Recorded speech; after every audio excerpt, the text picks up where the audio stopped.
Bonjour à tous. Allez, je vous emmène faire un petit tour dans notre salle d'instruction. Alors pour accéder dans la salle d'instruction, qui est donc une chambre au départ, c'est rigolo parce qu'on est obligé de passer par la salle de bain. L'agencement de la maison est un peu bizarre, hein. Donc on est obligé de passer par la salle de bain. Donc c'est la salle de bain du bas qui ne fonctionne pas. Donc ce sont juste nos toilettes pour le moment. Mais elle est tellement grande cette pièce qu'en fait, on s'en sert déjà pour ranger une grande partie du matériel. Alors c'est surtout le matériel créatif. Vous voyez, on a aussi les puzzles. Et ensuite, il y a la porte ici pour accéder à la salle de classe. Donc c'est pas super pratique parce qu'on est obligé de passer donc par les toilettes pour aller dans la salle de classe. Mais un jour on va faire quelques petits travaux. C'est pas la priorité de la maison là pour le moment. Mais un jour on va faire les travaux puis on va faire une autre entrée sur ce mur là. Voilà. Donc nous voilà dans la salle de classe. On ne fait pas attention au papier peint. Les anciens propriétaires aimaient beaucoup le rose, le violet, les fleurs et les paillettes. Voilà, tout ce que moi j'adore. Donc c'est une pièce qui a été refaite. Donc c'est pas la plus moche, voilà.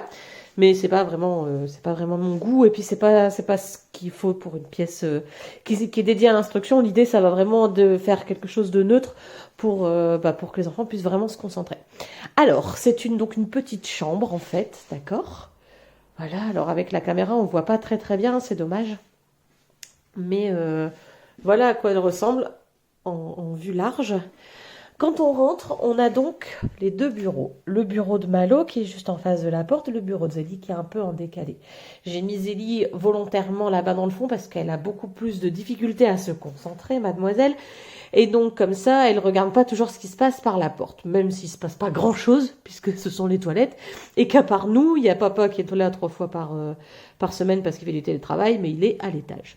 Bref, donc le petit coin de Malo, le petit coin de Zélie et le petit coin de Marius parce qu'il passe une grande partie de la matinée avec nous forcément. Donc on lui a installé, j'ai récupéré un tapis de sol, le tapis d'éveil de mon neveu et donc il s'amuse à babiller là-dessus. Vous avez certainement déjà pu voir les photos en story. On a pas mal de matériel, donc il a fallu composer avec la taille de la pièce qui est bon peut-être petite enfin en tout cas nous on la trouve petite par rapport à ce qu'on a, mais on a quand même de la chance de l'avoir, on est bien d'accord, hein. On y a mis un grand tableau qui sert essentiellement à Malo. Ça lui permet d'encoder, d'écrire des mots, l'encodage.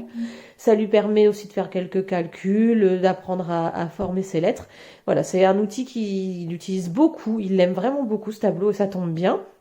Au moins, il sera vite rentabilisé. On a un coin ici avec tout ce qui est toutes les boîtes en fait, tous les coffrets. Donc j'ai essayé. Alors vous allez voir que l'organisation n'est pas mon fort. J'ai fait quelques efforts, mais c'est pas forcément évident pour moi. Là j'ai rangé en bas tout ce qui est mathématique, au milieu tout ce qui concerne le langage et en haut le reste. Donc on va y trouver de la géographie, les dinosaures par exemple. Voilà, on y trouve quelques petites choses. C'est donc là où on range tous les coffrets. Là-haut, au-dessus, ici, pardon, c'est l'alphabet mobile en lettres script, qui nous sert aussi également en ce moment. De l'autre côté, on a donc le bureau de Zélie, avec ce qui lui reste à faire encore cet après-midi parce qu'elle n'a pas beaucoup avancé ce matin. Le petit coin, alors c'est un coin où on fait la date. Ouais, je vais m'avancer. Donc tous les matins, on écrit la date, on regarde la météo. On utilise les blocs météo Grims. On fait la date sur le super tableau pardon, de Gaston. On la rajoute ici. Voilà, avec ça c'est Grappat. Et puis on a les mots en langue des signes qu'on est en train d'étudier. Voilà. C'est un petit coin où on se retrouve le matin, c'est notre petit rituel. On regarde si on a des anniversaires bientôt sur notre super calendrier. Et puis après, on se met au travail. Juste au-dessus, alors avant, je pense que ça devait être la porte de la chambre.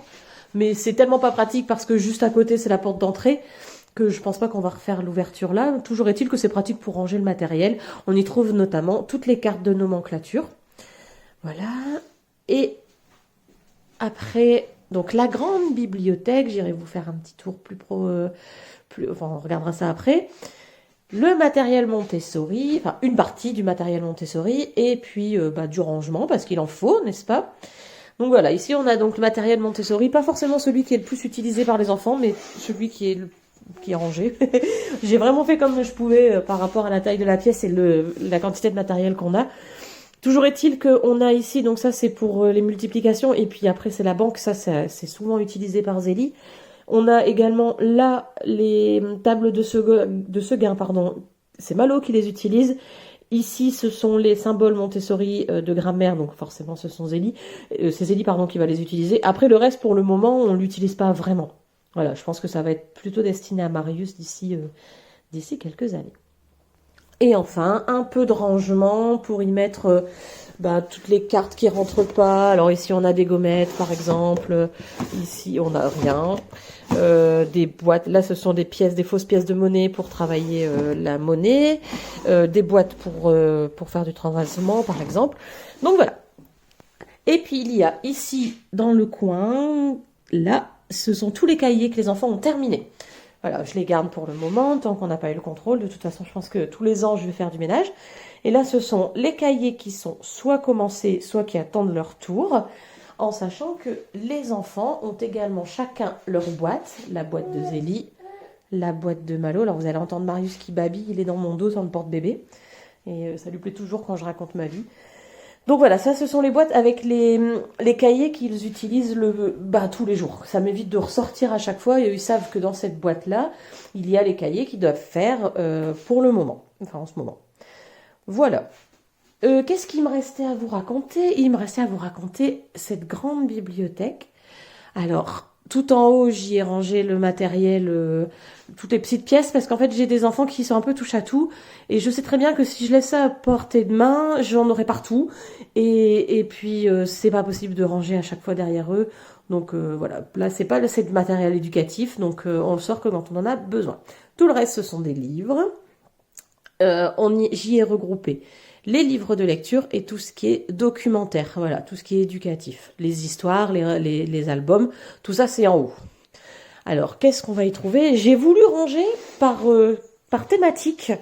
J'ai essayé, hein, je vous jure que j'ai essayé, j'y suis pas arrivée. Donc j'ai essayé de faire plutôt par collection. Là, c'était plus facile pour moi. Donc on a toute la collection Il était une fois la vie qui m'a été offerte par ma copine de fac. J'étais super contente quand elle me l'a proposée. Elle est complète. Donc c'est l'édition vintage, hein, mais donc voilà, donc il y a toutes les Il était une fois la vie.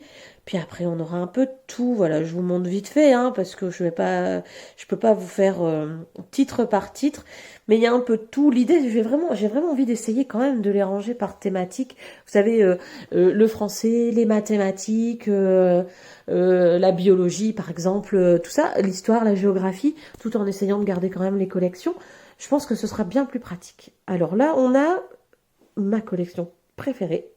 Oh et la science, je vous en ai déjà parlé de nombreuses fois. C'est la collection des éditions du Ricochet. Oh là là.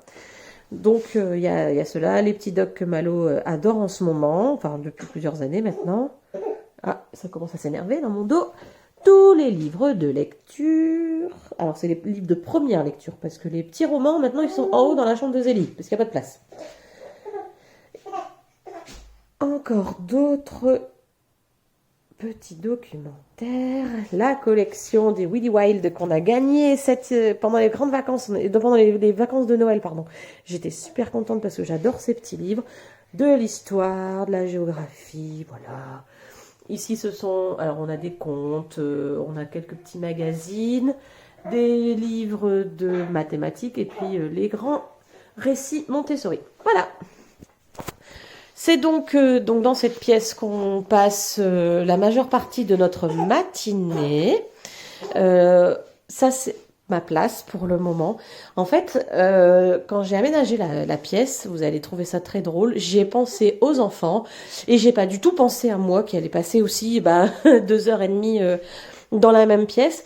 Alors, il est bien sûr inconcevable de rester debout comme ça toute la journée, mais il me fallait quand même quelque chose pour que je puisse m'asseoir à côté des enfants pour leur expliquer les notions, tout ça. Et en fait, j'ai pas pensé à ça. Donc maintenant que j'ai testé et que ça fait 2 mois qu'on est dans la maison et que j'ai super mal au dos, Je pense que je vais installer un petit bureau, alors une tablette qui se rabat en fait, parce que bon, comme ça permettra de garder la place. Et puis un petit fauteuil, ou une chaise au moins, qui me permettra aussi par exemple, quand je travaille de mon côté, enfin quand je réécris ce qu'ils ont fait dans la journée, c'est bien plus pratique de le faire sur une petite table à ma hauteur que sur le bureau de Zélie. Et puis je vais essayer de me trouver un petit pouf hyper confortable à la place de la chaise d'enfant. Parce que bah voilà, ça me fait un peu mal aux fesses, c'est pas super confortable quoi. Donc j'aurais peut-être dû penser aussi à moi, mais bon, vous savez ce que c'est. Hein. Voilà, donc là on est donc dans la salle de classe et comme je vous disais, on a dans les toilettes. Hop, alors elle est belle hein, la grande douche, mais bon elle fonctionne pas, elle est cassée. Et donc ici, hop, on va fermer la porte, on verra peut-être un peu mieux. Ici, on a tout le reste du matériel pédagogique, éducatif, créatif. Voilà, tout ce qui termine par IC et par IF. Qu'est-ce qu'on fait avec ça? Alors, on a les peintures, les cols, les bricoles, les trucs, les machins, voilà, tout ce qui est papier. Tout est rangé au même endroit, ça évite de chercher à droite et à gauche. Là-dedans, on met toutes les petites bricoles qu'on peut récupérer. Les puzzles des enfants, maintenant qu'ils sont... alors, j'aurais dû y penser plus tôt parce que j'ai toujours dit que les enfants n'étaient pas fans de puzzles. Alors, c'est vrai que c'est pas leur truc principal, hein, leur activité principale. Mais maintenant qu'ils sont plus facilement attrapables, avant ils étaient pourtant dans une armoire, hein, mais la porte était fermée. En tout cas, depuis qu'ils sont là, ils s'en servent beaucoup plus souvent. Malo, il en fait au moins 2 ou 3 par semaine alors qu'on était à 1 par mois et encore. Donc c'est plutôt cool. Et puis après, donc tout le reste nous sert, tout le reste nous sert pour nos activités créatives que vous pouvez voir passer ça et là. Tout en haut, là, on a un reste de matériel Montessori. Là, ce sont les cylindres. Et puis là, ce sont les puzzles des continents, des pays. Donc voilà. Alors, je vous ai emmené faire un petit tour dans notre salle d'instruction. Si vous avez des questions, surtout, n'hésitez pas. Je vais vous mettre en story une petite boîte à questions. Comme ça, si vous souhaitez me poser des questions un peu plus en détail sur un matériel particulier, une façon de faire, ou un livre que vous aimeriez que je présente, voilà, hein, je peux pas vous faire un par un, mais si vous souhaitez en savoir plus sur une collection, sur quoi que ce soit, je vais mettre une petite boîte à questions en story, et puis comme ça, ce soir, eh ben, je pourrai m'amuser à vous répondre. Voilà, bah, j'espère que ce petit room tour vous a plu. J'ai hâte de pouvoir vous le faire une fois qu'on aura enlevé ce magnifique papier peint violet à paillettes que je ne sais plus voir en peinture. Et puis que j'aurai enfin un petit fauteuil. N'empêche que vous allez voir quand même que je n'ai toujours pas de siège, mais on a mis des rideaux, enfin des stores.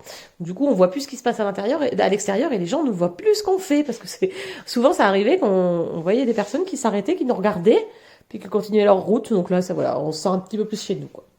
Voilà, bon ben, je vous souhaite une bonne après-midi, et si vous avez des questions, surtout n'hésitez pas. À bientôt.